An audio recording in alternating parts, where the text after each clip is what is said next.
Good morning students, welcome in online class 9th class. आज हम SST में economics अर्थशास्त्र में चैप्टर 3 निर्धनता एक चुनौती, चैप्टर 1 एंड चैप्टर 2 में पहले पढ़ा चुकी हूँ।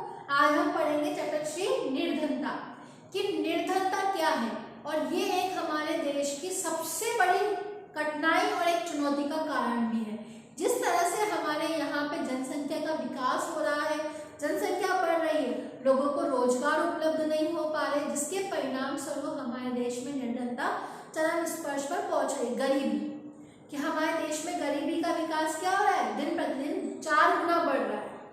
कि जिस लेवल में हमारे यहाँ पे जनसंख्या निवास करती है, उस लेवल में यहाँ पे व्यक्तियों को रोजगार नहीं मिल पा रहा, उनको भोजन नहीं मिल पा रहा। उसके परिणाम स्वरूप हमारा देश एक निर्धन देश में काउंट होने लग गया है। ठीक है, निर्धनता कि इस अध्याय में हम निर्धनता के विषय में अध्ययन करेंगे कि जो हमारे भारत की एक महत्वपूर्ण चुनौती के रूप में हम लोगों के सामने खड़ी हुई है कि किस तरह से इसको हम प्रयास करें कि इसको कम कर सके या फिर इसको हम दूर करने का प्रयास कर सके। लेकिन उसमें हम क्या हो रहे हैं, सफल नहीं हो पा रहे, क्योंकि जो हमारे यहाँ पे क्या हो रहा है, 3 वर्ग में हमारे जीवन को बांटा गया, उच्च वर्ग, निम्न वर्ग और मध्यम वर्ग और निम्न वर्ग।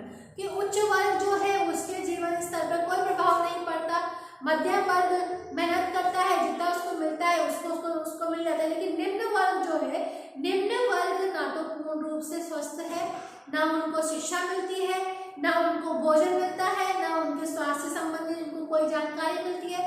तो उस रेखा में वो गरीबी रेखा के नीचे तो वैसे ही है, लेकिन दिन प्रतिदिन उसके नीचे और चले जाते हैं। जो स्वतंत्र भारत के सम्मुख एक सर्वाधिक कठिन चुनौती है या कठिनाई का कारण रहा है निर्धनता। और हम इसके बारे में इस चैप्टर में अध्याय में सामाजिक विज्ञानों में निर्धनता के प्रति दृष्टिकोण के बारे में चर्चा करेंगे। और यहाँ पे हम इस विषय पर चर्चा करेंगे कि निर्धनता के क्या कारण है, निर्धनता क्यों उत्पन्न हो रही है, इन सभी के बारे में हम इसमें विचार विमर्श करेंगे। अपने दैनिक जीवन में हम अनेक ऐसे लोगों के संपर्क में आते हैं जिनके बारे में हम सोचते हैं कि वे निर्धन है। कि हम ऐसे लोगों के, आप भी दिन प्रतिदिन आपके घर के आसपास या कहीं पर भी ऐसे लोगों को देखते हो जो बिल्कुल, जिनके पास ना तो पहनने के लिए कपड़े हैं, ना खाने के लिए भोजन है। उनको अगर उनके पास पैसा होता तो वो सभी और लोगों की तरह भी वो अपने जीवन व्यतीत करते, लेकिन उनके पास वो सुख सुविधाएं नहीं है जिनको वह अपने जीवन स्तर को उच्च बनाने का प्रयास करते हैं।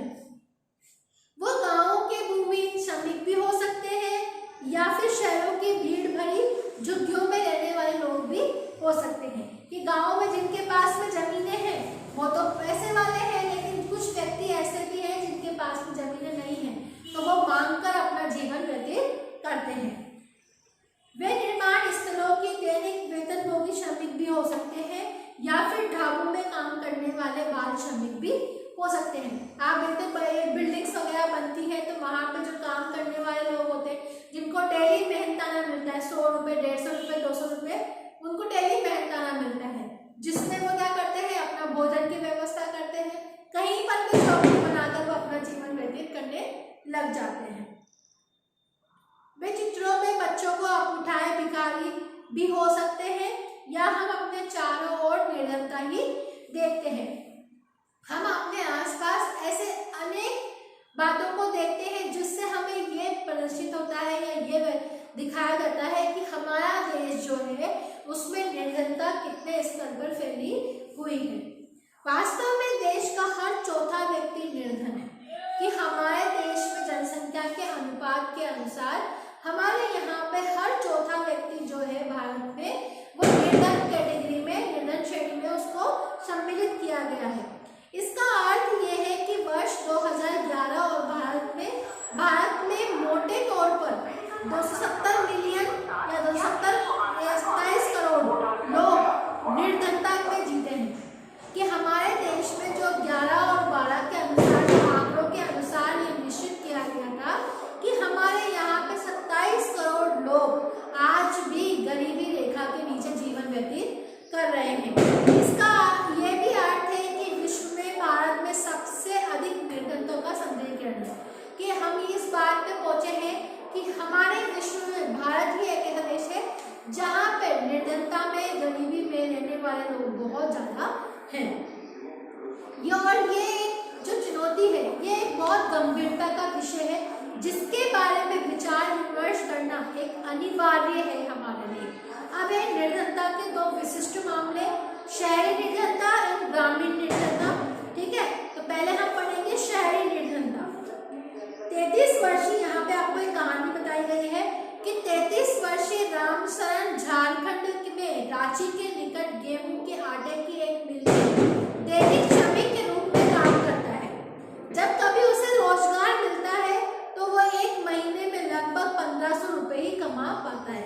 सोचो, 1500 डेली मेहनत कर रहा है, उसके दिन से शाम तक वो पूरे दिन काम कर रहा है, फिर भी उसको अपने पूरे मेहनताना मिलने के बावजूद भी उसको महीने के सिर्फ 1500 रुपए ही मिल रहे हैं। ये 6 सदस्यों के परिवार को चलाने के लिए पर्याप्त नहीं है, जिसमें उसकी पत्नी और 6 माह से 12 वर्ष तक की आयु के 4 बच्चे भी शामिल हैं। कि उसमें उसके परिवार में 6 सदस्य हैं, जिसमें 6 सदस्य में उसके 4 बच्चे हैं। उसके अनुसार बताइए कैसे वो अपने परिवार का पालन पोषण करता है। उसे रामगढ़ के समीप गांव में रह रहे अपने बूढ़े माता पिता के लिए भी पैसा भेजना पड़ता है। उसके भूमिहीन श्रमिक पिता अपने जीवन निर्वाह के लिए रामशरण और हजारीबाग में रह रहे उसके भाई पर ही निर्भर है। रामशरण शहर के बाहरी क्षेत्र में स्थित भीड़ भरी बस्ती में किराए पर एक कमरे में मकान में रहता है। ये ईंटों और मिट्टी के कपड़ों से बनी एक काम चलाओ झोपड़ी है। उसकी पत्नी संता देवी कुछ घरों में अंशकालीन नौकरानी का काम भी करती है तथा उसे 800 रुपये और कमा लेती है कि 1500 रुपये वो दिन भर मेहनत करने पे कमाता है और उसकी पत्नी भी घरों में जाके काम करने पे उसको भी 800 रुपये मेहनताना मिलता है।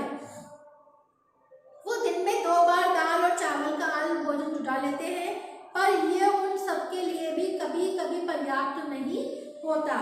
उसका बड़ा बेटा परिवार की आय में वृद्धि के लिए चाय की दुकान में एक सहायक काम करके 300 रुपये कमा लेता है और उसकी 10 साल की बेटी छोटे बच्चों की देखभाल करती है। ये सारे काम पे निकलते थे, उसकी बेटी इन सभी बच्चों की देखभाल करके घर पे कार्य करती है। कोई बच्चा स्कूल नहीं जाता, उनमें से प्रत्येक के पास 2 जोड़े फटे पुराने कपड़े ही हैं। मतलब उनकी स्थिति ऐसी होती है कि ना तो स्कूल में पढ़ाई कर सकते हैं क्योंकि उनको 2 टाइम का खाना ही पूर्ण रूप से नहीं मिलता, तो उसी के अनुसार वो वहाँ पे अपने जीवन को व्यतीत करते हैं। छोटे बच्चे अल्प पोषित हैं, मतलब उनके स्वास्थ्य पर भी उस चीज का प्रभाव पड़ता है क्योंकि उनको पूर्ण रूप से खाना ही नहीं मिलता, तो उनको इसका प्रभाव उनके स्वास्थ्य पर भी पड़ता है। जब वो बीमार होते हैं तो उन्हें चिकित्सा की कोई सुविधा भी नहीं मिलती। ये तो था शहरी निर्धनता। अब हम पढ़ेंगे ग्रामीण निर्धनता। कि लखा सिंह उत्तर प्रदेश में मेरठ में एक गांव का रहने वाला है। उसके परिवार के पास में कोई भूमि नहीं है, इसीलिए वह बड़े किसानों के लिए छोटे मोटे काम करता है। काम अनियमित होता है, आय भी वैसी ही होती है। कई बार उसे पूरे दिन की मेहनत के बदले 50 रुपए ही मिलते हैं। इतनी कम मेहनत करने के, पूरा दिन काम करने के बावजूद भी उनको पूरे दिन का 50 रुपए मेहनताना ही मिलता है। लेकिन प्राय खेतों में पूरे दिन मेहनत करने के बाद उसे वस्तु के रूप में कुछ किलोग्राम गेहूं, दाल, थोड़ी सी सब्जी मिल जाती है। 8 सदस्यों का परिवार हमेशा 2 वक्त का भोजन भी नहीं जुटा पाता।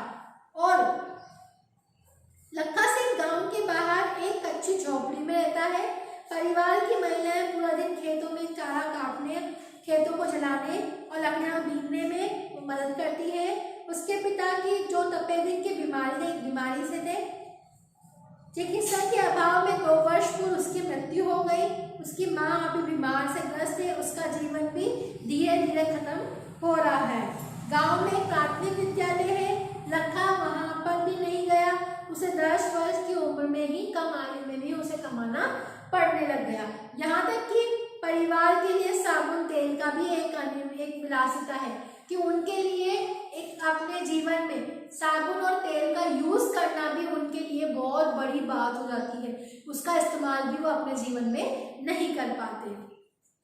ऊपर के हमने दोनों तथ्यों को देखा और उससे हमें ये पता लगा है कि निर्धनता के आयामों को दर्शाते हैं कि किस तरह से ग्रामीण क्षेत्र में भी और शहरी क्षेत्रों में भी कि निर्धनता किस तरह से अपने पैर पसारे हुई है। वह दर्शाती है कि निर्धनता का अर्थ भूखमरी और आश्रय का न होना है। कि निर्धनता का बेसिकली अगर हम निर्धनता का अर्थ निकालें तो उसका क्या अर्थ निकाल सकते हैं कि पूर्ण रूप से भोजन उपलब्ध ना होना, रहने के लिए घर उपलब्ध ना होना, पहनने के लिए कपड़े उपलब्ध ना होना। यह एक ऐसी स्थिति है जब माता पिता अपने बच्चों को विद्यालय नहीं भेज पाते या कोई बीमार आदमी इलाज नहीं करवा पाता। निर्धनता का अर्थ स्वच्छ जल और सफाई सुविधाओं का अभाव भी है। इसका अर्थ नियमित रोजगार की कमी भी है और न्यूनतम शालीनता स्तर का अभाव भी है। इसका अर्थ है कि असहायता की भावना के साथ में जीना। अपने करोड़ों लोगों को दयनीय निर्धनता से बाहर निकालना स्वतंत्र भारत की एक सबसे बड़ी चुनौती है, जिसमें महात्मा गांधी हमेशा इस बात पर बल दिया करते थे कि भारत सही अर्थों में तभी स्वतंत्र होगा जब यहाँ पे सबसे निर्धन व्यक्ति भी मानवीय व्यवस्था से मुक्त होगा। कि यहाँ पे महात्मा गांधी जी का तथ्य के अनुसार ये बात स्पष्ट होती है कि उनका ये कहना था कि भारत अभी भी बंधन में बंधा हुआ है, कि भारत अभी स्वतंत्र नहीं हुआ है।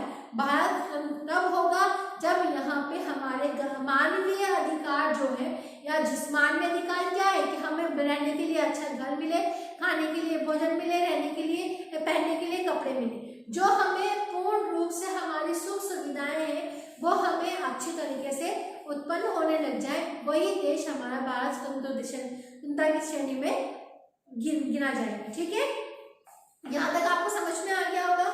अब इसके सामाजिक विज्ञानों की दृष्टि में निर्धनता यह हम अगली क्लास में अध्ययन करेंगे। ठीक है, thank you, have a nice day.